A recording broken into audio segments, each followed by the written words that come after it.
എബ്രായ ലേഖനം 12-ാം അധ്യായം അതിൻ്റെ 2-ാമത് വാക്യം എല്ലാവർക്കും വളരെ പരിചിതമായ ഒരു വേദഭാഗമാണ്. എബ്രായ ലേഖനം 12-ാം അധ്യായം 2-ാമത് വാക്യം. വിശ്വാസത്തിൻ്റെ നായകനും പൂർത്തി വരുത്തുന്നവനുമായ യേശുവിനെ നോക്കുക. തൻ്റെ മുമ്പിൽ വച്ചിരുന്ന സന്തോഷമോർത്ത് അവൻ അപമാനം അലക്ഷ്യമാക്കി ക്രൂശിനെ സഹിക്കുകയും ദൈവസിംഹാസനത്തിൻ്റെ വലത്ത് ഭാഗത്ത് ഇരിക്കുകയും ചെയ്തു. യേശുവിനെ നോക്കുക, ക്രൂശിനെ സഹിച്ച യേശുവിനെ നോക്കുക എന്ന അനുഗ്രഹീതമായ ആത്മീക ആലോചനയാണ് നിങ്ങളുടെ ചിന്താമണ്ഡലത്തിലേക്ക് പകർന്നു വയ്ക്കുവാൻ ഞാൻ ആഗ്രഹിക്കുന്നു. സുവിശേഷത്തിൻ്റെ പ്രഘോഷണത്തിന് ഞങ്ങൾ മുതിരുന്നതിൻ്റെ ഏറ്റവും പ്രധാനമായ കാരണം ആദ്യം പ്രസ്താവിച്ചുകൊണ്ട് വാക്യത്തിലേക്ക് വരാമെന്ന് ആഗ്രഹിക്കുകയാണ്. ഇതുവരെ പാടിയ പാട്ടുകളിലെല്ലാം അടക്കം ചെയ്തത് സുവിശേഷത്തിൻ്റെ അതിശക്തമായ ഞങ്ങളുടെ പ്രമേയമാണ്. പാടിയാലും പറഞ്ഞാലും ഉയർത്തിക്കാട്ടുവാനുള്ള ഒരേ ഒരാളത്വം അത് ക്രൂശിതനായ ക്രിസ്തു യേശുവാണ്. എത്ര പേര് സമ്മതിക്കുന്നുണ്ട് ആ കാര്യം? ഏതെങ്കിലും ഒരു ദാർശനിക പ്രബോധകനെയോ രാഷ്ട്രീയ നേതാവിനെയോ ഏതെങ്കിലും ഒരു മതപണ്ഡിതനെയോ അതുമല്ല ഒരു യുദ്ധക്കുതിയനായി ലോകത്തിൽ വന്നിട്ടുള്ള ഏതെങ്കിലും ഒരു സാമ്രാട്ടിനെ കുറിച്ചൊക്കെ ഉള്ളതല്ല സുവിശേഷം. പകരം മാനവജാതിയുടെ രക്ഷാകര പദ്ധതിക്ക് വേണ്ടി പാർത്തലത്തിലേക്ക് അവതാരം ചെയ്ത നസറേനായ ക്രിസ്തു യേശുവിനെ കുറിച്ചുള്ളതാണ് സുവിശേഷം. അതാണ് പാടാനും പറയാനും ഞങ്ങൾക്കുള്ളത്. ആ ക്രിസ്തുവിൻ്റെ മഹത്വം 1, 2, 3, 4 എന്നൊക്കെ പറഞ്ഞാൽ തീരാത്ത വിധം ധാരാളമായിട്ടുള്ളതാണ്.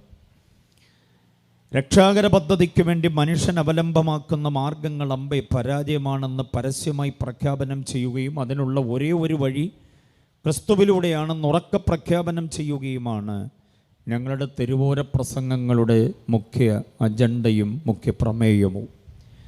വീട്ടിനകത്ത് വെച്ച് നടത്തിയാലും വീട്ടിന് പുറത്ത് വെച്ച് നടത്തിയാലും മുക്കവലകളിലോ നാൽക്കവലകളിലോ ഇടവഴികളിലോ പെരുവഴികളിലോ പട്ടണ പ്രാന്തങ്ങളിലോ എവിടെയുമാകട്ടെ ഗ്രാമാന്തരങ്ങളിലൂടെ നടന്നു പറയാനും ഒക്കെ ഞങ്ങൾ പ്രേരിതരാകുന്ന ഒരേ ഒരു സന്ദേശം യേശു മാത്രമാണ് രക്ഷയ്ക്കേക മാർഗമെന്നുള്ളത്. ഇത് പറയാതിരിക്കാൻ ഞങ്ങൾക്ക് സാധ്യമല്ല.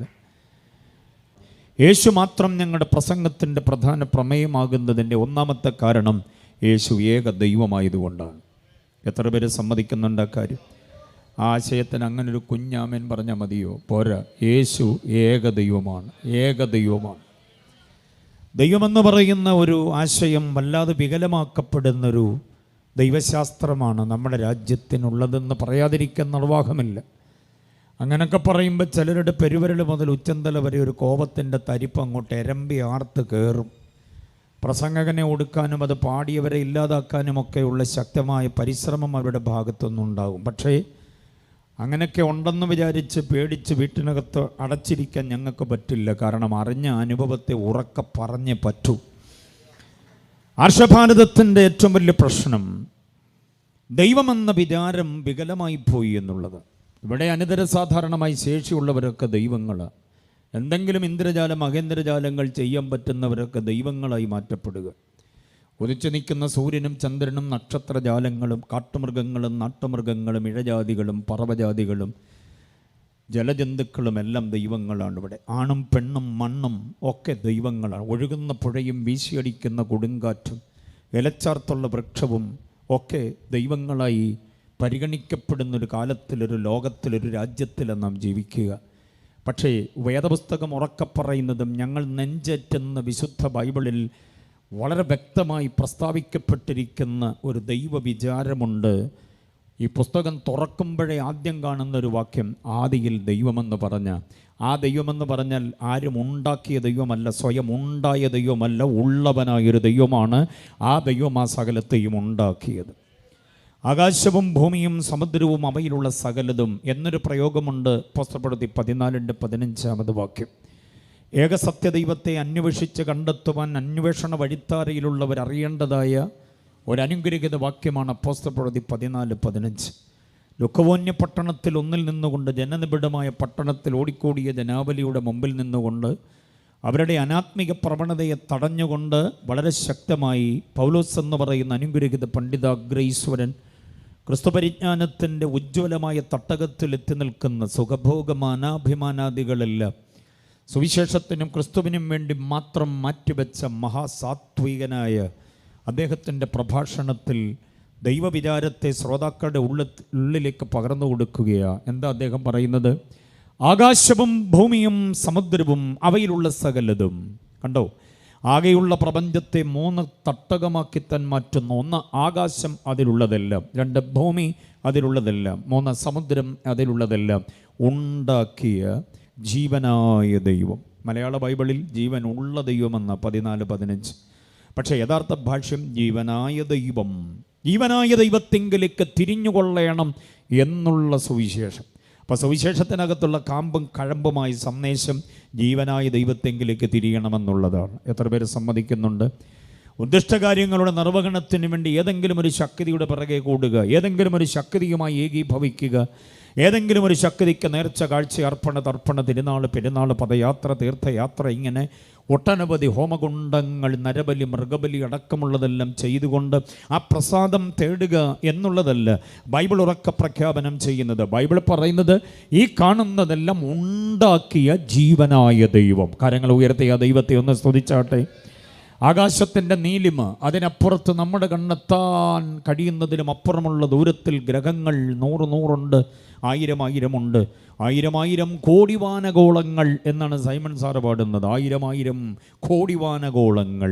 അപ്പോൾ അവയൊക്കെ ഉണ്ടാക്കുകയും അവയെ നമ്മുടെ തലയ്ക്ക് മീതെ വാരിയിട്ടിരിക്കുകയും തമ്മിൽ തൊടാതെ തട്ടിത്തകർന്ന് തരിപ്പണമായി പോകാതെ അതതിൻ്റെ ഭ്രമണപഥത്തിൽ കൃത്യാനുപാതത്തോടെ അയനം ചെയ്യുവാൻ അതിനെ നിയന്ത്രിച്ച്, നിയോഗിച്ച്, പരിപാലിച്ച്, പരിരക്ഷിക്കുന്ന സാക്ഷാൽ പരബ്രഹ്മം. അതാണ് ജീവനായ ദൈവം. Praise the Lord. ഈ ഭൂമി, നാം ചവിട്ടി നിൽക്കുന്ന മണ്ണ്, മനസ്സിലായോ? ഇതിനകത്ത് ജീവിയ ലോകത്തിൻ്റെ ആവാസ വ്യവസ്ഥിതി, അവരുടെ പ്രാണവായു, അവരുടെ ഭക്ഷണം, അതത് ജീവജന്തുക്കൾക്ക് അതതിൻ്റെ ആഹാരം. അതൊക്കെ എത്ര ഗംഭീരമായി ചിന്തയെന്ന് നിങ്ങൾക്ക് മനസ്സിലാകുന്നുണ്ടോ? അതതു ജീവജന്തുക്കൾക്ക് അതതിൻ്റെ ആഹാരം. കുഞ്ഞുങ്ങൾ ശ്രദ്ധിക്കുന്നുണ്ടോ? തേൻ വേണ്ടുന്നവയ്ക്ക് തേൻ, മീൻ വേണ്ടുന്നവയ്ക്ക് മീൻ, കിഴങ്ങ് വേണ്ടുന്നവയ്ക്ക് കിഴങ്ങ്, പുല്ല് വേണ്ടുന്നവയ്ക്ക് പുല്ല്, ചെറുധാന്യമണികൾ വേണ്ടുന്നവയ്ക്ക് അങ്ങനെ. അതെല്ലാം കൃത്യമായി വിളമ്പിക്കൊടുക്കുന്ന ഒരൊറ്റ സപ്ലൈ ഓഫീസറേ ഉള്ളൂ. അത് അത്യുന്നതനായ ദൈവമാണ്.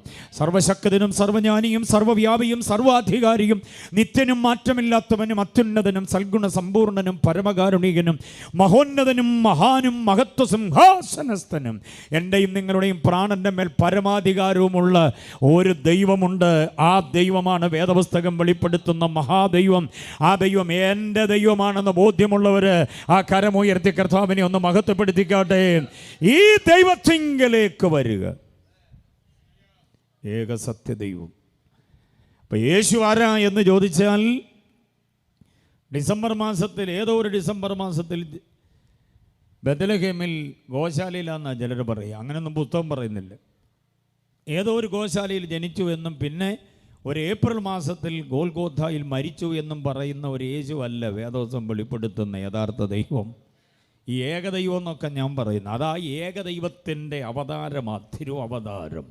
ആ അവതാരത്തിന് ജനനവും മരണവും ഒക്കെ വേണ്ടി വരുന്നത്. പക്ഷേ ഏകദൈവത്തിന് തുടക്കമില്ല, ഒടുക്കമില്ല, ആരംഭമില്ല, അവസാനമില്ല, ആദിയില്ല, അന്തമില്ല, ജനനമില്ല, മരണമില്ല, ജയന്തിയില്ല, സമാധിയില്ല. അതിനെല്ലാം അതീതമായി വർത്തിക്കുന്ന ഒരു നിത്യ അസ്തിത്വമാണ്. അതുകൊണ്ട് യേശുവിനെ ഞാൻ പറഞ്ഞത് ഏകദൈവമാണ്. എത്ര പേര് സമ്മതിക്കുന്നുണ്ട്? ഞങ്ങൾ പാടുന്നതും പറയുന്നതും പ്രസംഗിക്കുന്നതുമെല്ലാം യേശുവിനെ കുറിച്ചാണ്. അതിൻ്റെ കാരണം ഒന്ന്, ഏകദൈവമാണെന്ന്. രണ്ടാമത്തേത്, ഏകരക്ഷകനാണ് യേശു. എത്ര പേര് സമ്മതിക്കുന്നുണ്ട്? രക്ഷകന്മാരുടെ കൂട്ടത്തിൽ രക്ഷകനല്ല യേശു. യേശു മാത്രം ഏകരക്ഷകനാണ്. ഏകരക്ഷകൻ.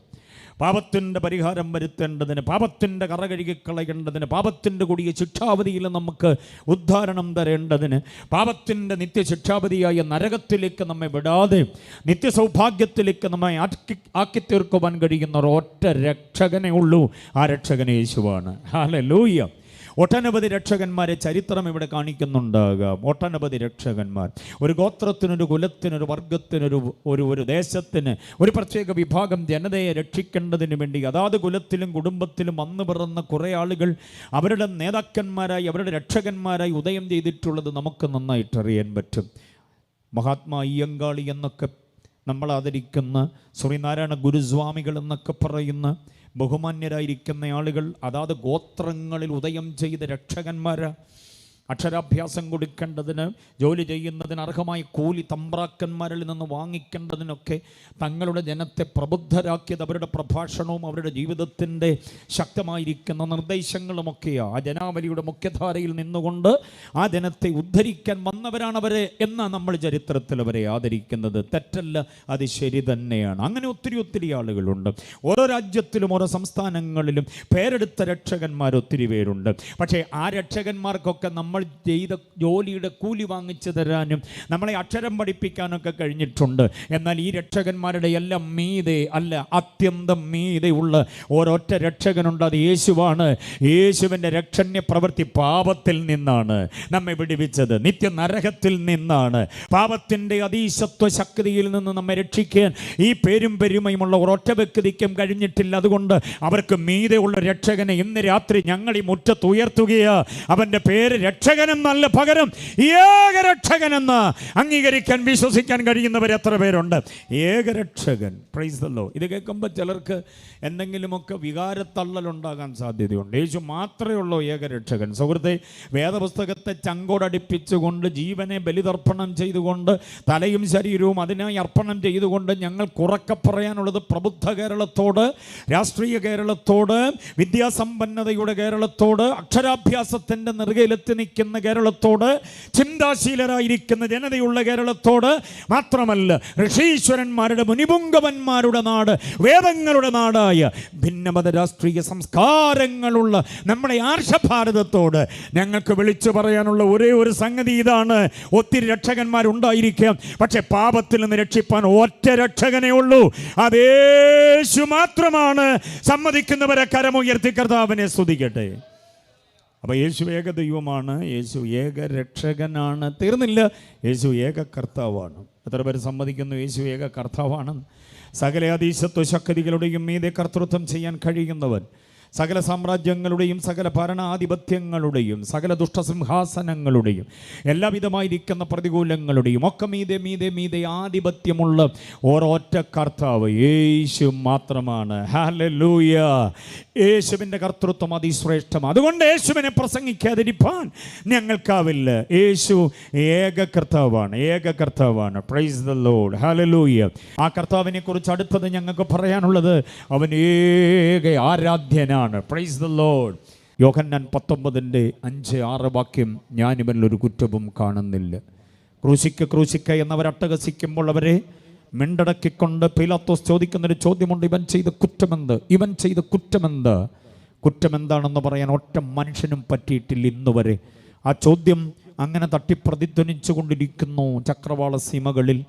ദിഗന്ധങ്ങളെ നടുങ്ങുമാർ ഉച്ചത്തിൽ അവിടെ നിന്ന് മുഴങ്ങുന്ന ആ ശബ്ദം, ആ ചോദ്യം, ആ ഒരു പ്രസ്താവന ഇന്നും മനുഷ്യ മനസ്സുകളെ തട്ടിമുട്ടിപ്പോവുകയാണ്. ഉത്തരം പറയാൻ ഒറ്റ മനുഷ്യനും ആകിട്ടില്ല, ഒറ്റ സാഹിത്യകാരനും പറ്റിയിട്ടില്ല, ഒരൊറ്റ രാഷ്ട്രീയ നേതാവിനും പറ്റിയില്ല, ഒരൊറ്റ മത ആചാര്യനും പറ്റിയില്ല യേശു ചെയ്ത കുറ്റം എന്താണെന്ന് പറയാൻ. എന്നിട്ടും അവനെ ക്രൂശിച്ചു എന്നുള്ളത് മനുഷ്യൻ്റെ നരാധമ പ്രവൃത്തി എന്ന് പറയുന്നത്. നിരപരാധികൾ ഏക്കം വലിക്കുകയും നിരപരാധികൾ അടയ്ക്കപ്പെടുകയും നിരപരാധികൾ കൊല ചെയ്യപ്പെടുകയും നിരപരാധികൾ വധശിക്ഷയ്ക്ക് വിധിക്കപ്പെടുകയും ചെയ്തത് മനുഷ്യചരിത്രത്തോളം പഴക്കമുള്ള കാര്യമാണ്. ആദ്യമായി മനുഷ്യൻ്റെ ചോര മണ്ണിൽ വീണതൊരു വയലിലാണ്. അറിയാമോ? ഒരു വയലേലയിൽ. മോനെ വരുന്നോ വയലിലേക്ക് പോകാൻ? വലിയേട്ടൻ വിളിക്കുകയാ. കുഞ്ഞനുജന് യാതൊരു സന്ദേഹവും തോന്നിയില്ല, ഏട്ടനൊപ്പം പോകാനല്ലേ. അവനും പോയി വയലേലകളിൽ വരമ്പിലൂടെ യാത്ര ചെയ്യുമ്പോൾ എന്തോ പറഞ്ഞുടക്കി. ഒടുവിൽ അമിതകോപത്തിലേക്ക് വന്ന വലിയേട്ടൻ കുഞ്ഞനുജനെ കൊന്നു തീർക്കുകയായിരുന്നു. അവിടെ മുതൽ കാപാലികത ആരംഭിക്കുകയാണ്. നിരപരാധികൾ കൊല്ലപ്പെടുന്നതൊരു സാധാരണ സംഭവമായി മാറിയിട്ടുണ്ട്. മനോരമ, മംഗളം, മാധ്യമം, മാതൃഭൂമി, ജനയുഗം, തനിനിറം, ദീപിക, കൗമുദി അടക്കമുള്ള, മാതൃഭൂമി അടക്കമുള്ള സകല പത്രങ്ങളും വായിച്ചു നോക്കിയാൽ അതിനകത്ത് നിരപരാധികളുടെ ഏക്കം വലികളും അവരുടെ തിക്കുമുട്ടലുകളും അവരുടെ ശ്വാസം കിട്ടാതെയുള്ള നിരപരാധികൾ പലരും മൃഗീയമായി തകർക്കപ്പെട്ടു. ആ കൂട്ടത്തിൽ എൻ്റെ യേശു ഇവൻ ചെയ്ത കുറ്റമെന്താ എന്ന് ചോദിച്ചിട്ട് കുറ്റം പറയാൻ ആർക്കും ഉണ്ടായിരുന്നില്ല.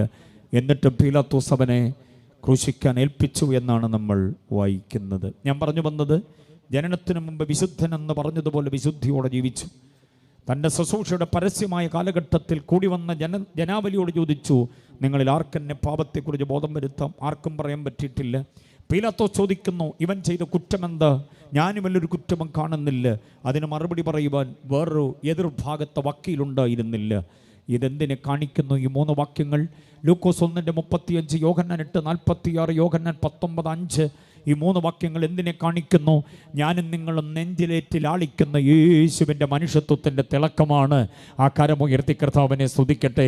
ഇങ്ങനെ തിളക്കമുള്ളൊരു യേശുവിനെ നാം ആരാധിക്കുക. യേശുവാണ് നമ്മുടെ രക്ഷകനായ, യേശുവാണ് നമ്മുടെ കർത്താവായ, യേശുവാണ് നമ്മുടെ ദൈവം. അവനാ നമ്മുടെ ആരാധ്യൻ, അവനാ നമ്മുടെ മധ്യസ്ഥൻ, ഏകമധ്യസ്ഥൻ എന്ന കാര്യം മറന്നു പോകരുത്. ഹല്ലേലൂയ. അപ്പോൾ യേശുവിൻ്റെ മനുഷ്യത്വത്തിൻ്റെ തിളക്കം, ഞാൻ പറഞ്ഞു വന്ന വഴി നിങ്ങൾ വിട്ടുപോയിട്ടില്ലല്ലോ. യേശുവിനെ ശ്രദ്ധിച്ചു നോക്കുന്ന ഒരാൾക്ക് മാത്രമേ യേശുവിൻ്റെ മനുഷ്യത്വത്തിൻ്റെ തിളക്കം മനസ്സിലാക്കാൻ പറ്റുകയുള്ളൂ. ദൈവമക്കളുടെ ആത്മീയ ജീവിതത്തിൻ്റെ വിജയത്തിന്, വിടുതലിന്, വീണ്ടെടുപ്പ് അനുഭവിച്ചിട്ടുള്ളതിൻ്റെ അനുഗ്രഹീതമായ ജീവിത നിലവാരങ്ങൾക്കുതകുന്ന മറ്റൊരു ചിന്ത കൂടെ ഞാൻ തരാം. ശ്രദ്ധിച്ചു നോക്കിയാൽ മനുഷ്യത്വത്തിൻ്റെ തിളക്കം മാത്രമല്ല, ദൈവത്വത്തിൻ്റെ മഹത്വവും കാണാം നമുക്ക്. യേശുവിൻ്റെ ദൈവത്വത്തിൻ്റെ മഹത്വം അറിഞ്ഞ എത്ര പേരുണ്ട് ഇന്ന് രാത്രി ഇവിടെ? യേശു ദൈവമാണെന്ന് വിശ്വസിക്കുന്നവരെ കരമുയർത്തി ഒന്ന് സ്തുതിക്കാമോ കർത്താവിനെ? Price the Lord. യേശു ദൈവമാണ്. അപ്പോൾ യേശുവിനെ ശ്രദ്ധിച്ചു നോക്കുന്നവർക്ക് മാത്രം, വെറുതെ നോക്കുന്നവർക്ക് കിട്ടില്ല. ശ്രദ്ധിച്ചു നോക്കുന്നവർക്ക് മാത്രം മനസ്സിലാകുന്ന ഒരു കാര്യമാണ് അവൻ്റെ മനുഷ്യത്വത്തിൻ്റെ തിളക്കം, 2 ദൈവത്വത്തിൻ്റെ മഹത്വം. യേശു ദൈവമാണെന്നുള്ളതിന് 1, 2, 3, 4 വാക്യങ്ങൾ ഞാൻ വേഗം തരാം. 1, 2, 3, 4 വേഗം കുറിച്ചുകൊള്ളുകയും മനസ്സിൻ്റെ ചെപ്പിലവയെ കരുതുകയും ചെയ്യണം. അല്ല, യേശു ദൈവമാണെന്ന് വിശ്വസിക്കുന്നുണ്ടോ? അതോ ഇന്ദ്രജാല മഹേന്ദ്രജാലക്കാരുടെ കൂട്ടത്തിൽ ഒരാളായിരുന്നു എന്ന് മാത്രം വിശ്വസിക്കുകയാണ്? ഒരു നാട്ടുവൈദ്യനായിരുന്നു. കൂനാണെങ്കിലും സൗഖ്യമാകും, മരിച്ചതാണെങ്കിലും പുറത്തു വരും, അന്ധനാണെങ്കിൽ കാഴ്ച പ്രാപിക്കും, ചെകിടനാണെങ്കിലും കേൾവി കിട്ടും, മുടന്തനാണെങ്കിൽ കുതിച്ചു ചാടും, യേശുവിൻ്റെ അടുക്കൽ വന്ന് യേശു തൊട്ടാൽ സൗഖ്യമാ. അങ്ങനെ ഒരു നാട്ടുവൈദ്യനായി മാത്രമല്ല യേശുവിനെ കാണേണ്ടത്, യേശു സാക്ഷാൽ ദൈവമാണെന്ന് കാണണം. ആ ദൈവത്വ വിചാരങ്ങളെ നമ്മുടെ ആത്മീയ ജീവിതത്തിൻ്റെ വഴിത്താരയിൽ കൂടുതൽ കരുത്തു പകരുന്നത്. ഞാൻ 1, 2, 3 വാക്യം പറയാം, വിവരിക്കാൻ നേരമില്ല ഇന്ന് രാത്രിയിൽ. ആ വാക്യം യേശുവിൻ്റെ ദൈവത്വത്തെക്കുറിച്ചുള്ള വാക്യങ്ങളിൽ ഏറ്റവും പ്രസക്തമായത്, എല്ലാം പ്രസക്തമാണ്, പക്ഷേ 1, 2, 3, 4 എന്ന് നിങ്ങൾ എഴുതുമ്പോൾ തീത്തോസ് 2:12 മറക്കരുത്. തീത്തോസിൻ്റെ ലേഖനം 2-ാം അധ്യായം 12-ാമത് വാക്യം അവിടെ ഇങ്ങനെ പറയുന്നു, നമ്മുടെ രക്ഷിതാവും മഹാദൈവവുമായ യേശു. ഹല്ലേലൂയ. കണ്ടോ, യേശു മഹാദൈവമാണെന്ന് പറഞ്ഞിട്ട് ഒരു സ്തോത്രം പോലും പറഞ്ഞില്ലല്ലോ. ആത്മീകൻ്റെ ആകതാരിൽ ടോണിക്കാണ് ആ വാക്യം. വെല്ലുവിളികളുടെ, സമരമുഖങ്ങളുടെ, പ്രതിസന്ധികളുടെ, ഭീഷണികളുടെ, ആക്ഷേപങ്ങളുടെ, ഇല്ലായ്മകളുടെ, വല്ലായ്മകളുടെ, ജീവിതത്തിൽ അനുഭവിക്കുന്ന ഒട്ടനവധി ഗതികേടുകളുടെ നൂലാമാലകൾക്കകത്ത് ആ ചേറ്റുകണ്ടത്തിൽ കാലുകുരുങ്ങി നിൽക്കുന്നവരാ പലപ്പോഴും നമ്മളെല്ലാവരും. കമ്പിയും കട്ടയും കല്ലും സിമെൻറ്റും പെയിൻറ്റും തടി കൊണ്ട് വർണ്ണാഭമായ വീടുണ്ട്, പക്ഷേ അതിനകത്ത് ഉറക്കമില്ലാത്ത രാത്രികൾ. കയറി സഞ്ചരിക്കാൻ പുതുപുത്തൻ വാഹനങ്ങളുണ്ട്, പക്ഷേ വണ്ടി അറിയാതെ പാളിപ്പോകുന്നു. കാരണം മനസ്സ് വേറെ എങ്ങനെയാണ്. ഡ്രൈവ് ചെയ്യുമ്പോഴും മനസ്സ് വേറെ എങ്ങോ പാളുന്നുണ്ട്. മനസ്സിലായില്ലേ? മക്കൾ അവിടെ ഇവിടെയും വിദേശത്തും അവിടെ ഇവിടെയൊക്കെ റിയാലും ദീർഘവും ദറംസും ഡോളറും യൂറോയും പൗണ്ടും ഒക്കെ ഇവിടെ റുപ്പീസുമായി കൺവേർട്ട് ചെയ്യപ്പെടാൻ നമുക്ക് സാഹചര്യങ്ങളുണ്ട്. പക്ഷേ എന്തൊക്കെ ഒരു ശൂന്യത, എന്തൊക്കെ ഒരു അസ്വസ്ഥത, തിരിഞ്ഞും മറിഞ്ഞും നേരം വെളുപ്പിക്കാൻ പെടുന്ന പെടാപ്പാടുണ്ട്. ആ ഗതികേടുകൾക്കെല്ലാം പരിഹാരമാകാൻ ഒറ്റ മാർഗമേ ഉള്ളൂ, യേശുവിൻ്റെ ദൈവത്വം അറിയണം. ആ ദൈവത്വത്തിൻ്റെ മഹത്വം നമ്മിലേക്ക് ആവാഹിക്കപ്പെടണം. ഈ ദൈവമാണ് എന്നെ വിളിച്ചത്, ഈ ദൈവമാണ് എൻ്റെ കരം പിടിച്ചത്, ഈ ദൈവമാണ് എൻ്റെ മുൻപേ യാത്ര ചെയ്യുന്നത്, ഈ ദൈവത്തെയാണ് ഞാൻ ആരാധിക്കുന്നത്. അത് വെറും ചടങ്ങല്ല, അത് വെറും മതത്തിൻ്റെ ഒരിടപാടല്ല. അതിനപ്പുറത്ത് ഞാനും ആ ദൈവവും തമ്മിലുള്ള ഒരു ആന്തരിക രമ്യതയാണ് എന്ന് തിരിച്ചറിയുന്നവർക്ക് മാത്രമേ മുന്നോട്ട് പോകാൻ പറ്റുള്ളൂ. അതുകൊണ്ടാണ് ഞാൻ പറഞ്ഞത്, യേശുവിൻ്റെ ദൈവത്വം വ്യാഖ്യാനമില്ലാതെ വ്യക്തമാക്കപ്പെട്ടിരിക്കുന്നൊരു വേദവാക്യമാണ് തീത്തോസ് 2:12. മഹാദൈവമാണ് കർത്താവ്. യേശു മഹാദൈവമാണെന്ന് വിശ്വസിക്കുന്നുണ്ടോ?